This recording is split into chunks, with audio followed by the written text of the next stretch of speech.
Hello everyone, welcome back into the channel. As always, I have a word for you today from the Lord.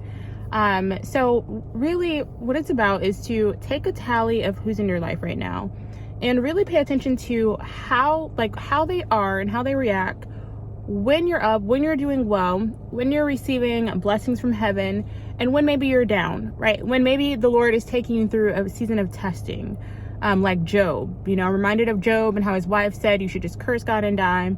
She immediately turned against him. Everyone left him. So take a tally of people who are in your life right now and pay attention to how they react, because there are some people who they are with you and they're going to support you up until you're doing better than them, and then all of a sudden you'll feel a withdrawal and their support. You'll feel a shift in their energy and how they're treating you.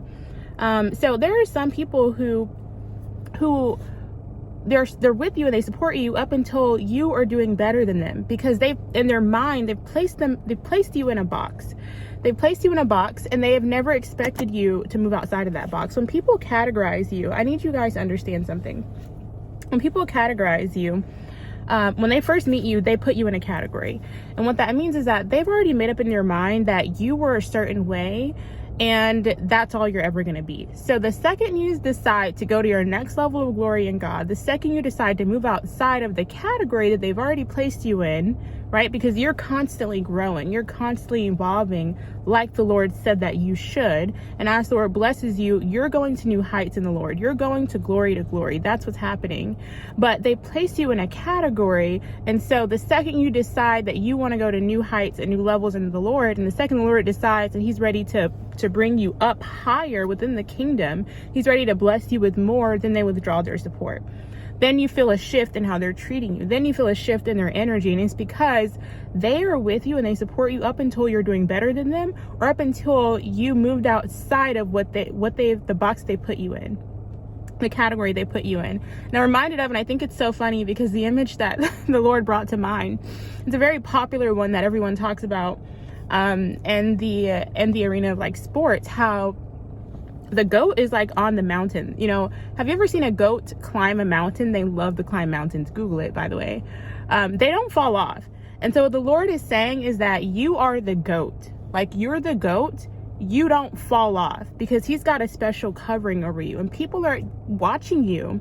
These are the people closest to you, by the way, because the people who aren't really that close to you, they don't care about what you have going on. But the people who are closest to you, who are in your closest circle, remember Jesus even had Judas, right? Job, it was his own wife. The people who are closest to you, they're watching you and they're trying to figure out why you aren't falling off, right? Why you aren't falling off the mountains that the enemy put in the way for you to trip over, right? Why you aren't falling off. Well, the word of God says that you're actually supposed to shrink the mountains, pick them up and cast them into the sea. But the visual representation that he gave me is that the goat never falls off the mountain. So people are watching you and they're trying to figure out, why aren't you falling? And it's because the Lord has set you apart for himself, for his purpose, his glorious purpose.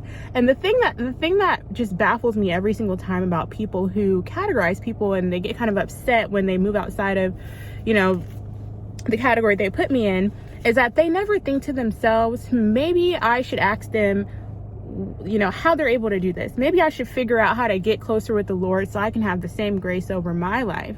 They never think about that. They never think to ask that. But instead they sit and they plot and they think of ways that you could possibly fail, or they're thinking of why you're not failing instead of worrying about themselves. That always baffles me. But pay attention to the people, because this is the season. I did a video on separating and dividing, clinging and division. Should you stay together or should you separate? I wasn't just talking about romantic relationships, by the way. But pay attention to the people who are in your closest circle. I'm not trying to put any spirit of division. So I cast out that spirit right now that is sending some of you to the comment section to put that. I just feel it right now, because anytime you begin to touch a soft spot of a spirit that is operating, it tries to come on and actually make itself known. But I cast it out right now, any spirit of division. But yes, pay attention to the people in your life, because we are in a season where God is saying some people cannot come with you because they don't want the best for you. It's false support, it's fake, reminded of Judas and I'm reminded of Job's wife. Pay attention to the people in your life, because a lot of you are in a season of elevation. And some of you are going through a season of testing because you're almost there, because God is saying he wants to elevate you. But before, you have to go through that season of testing, right? It has to be tried by fire. And so pay attention to the people in your life. I'm going to leave you all with that today. That's it for this message. And I have a few other messages for you, but that's it for this one.